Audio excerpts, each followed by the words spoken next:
በወቅቱ የቸገረኝ ነገር የሲዳማ ጓደኞቼና ወንድሞቼ የነገሩኝ ታሪክና የሆነው ጉዳይ አልጣጣምም ብሎኝ የነገሩኝ በፍቼ ጨምበላላ በዓል አከባበር ሰሞን አንድ ቀን ሁለት ቀን ሲቀረው ሰው ከሞተ በፍቼ ቀን ለቅሶ ያልቆየ እንኳን ቢሆን ሀዘን ይረሳል ነው ያሉት።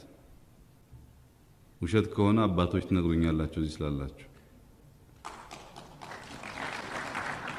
ፍቼ ጨምበላላ የእርቅ የፍቅር የሰላም በዓል መሆን ብቻ ሳይሆን ሰው የራሱን ቤተሰብ ቀብሮ እንኳን ሀዘን የሚዘነጋበት ትልቅ በዓል መሆኑን ነው የሰማሁት።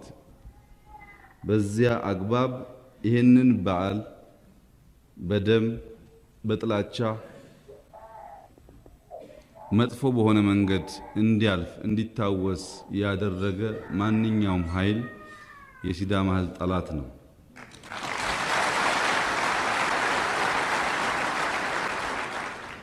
ከኔ በላይ እንደምትገነዘቡት የሚቀጥለው ዓመት ፍቼ ጨምበላላ ሲመጣ ባለፈው ዓመት እኮ ይሄን ያክል ሰው ሞተ እያል ነው የምናከብረው።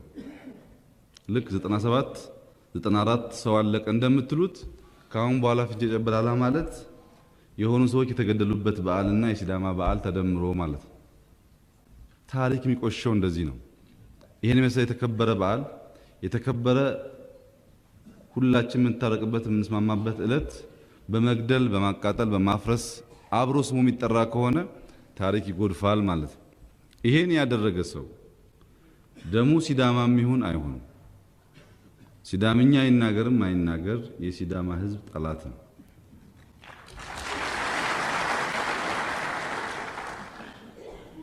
ይሄንን ጠላት ባህላችንን ያጎደፈውን ጠላት ሹመኛም ይሁን ተማሪም ይሁን ለምኖ የሚያድር በጋራ ሆነን ለሕግ ፊት ማቅረብ ይኖርብናል።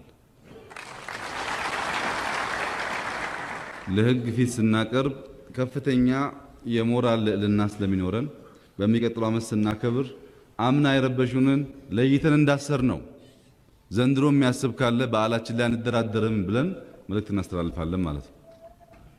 ያም ማረክ ካልቻልን ግን ሁልጊዜ የፍቼ በዓል የጨምበላላ በዓል ስሙ የጎደፈ ነው የሚሆነው። ያ ደግሞ አሳዛኝ ነው።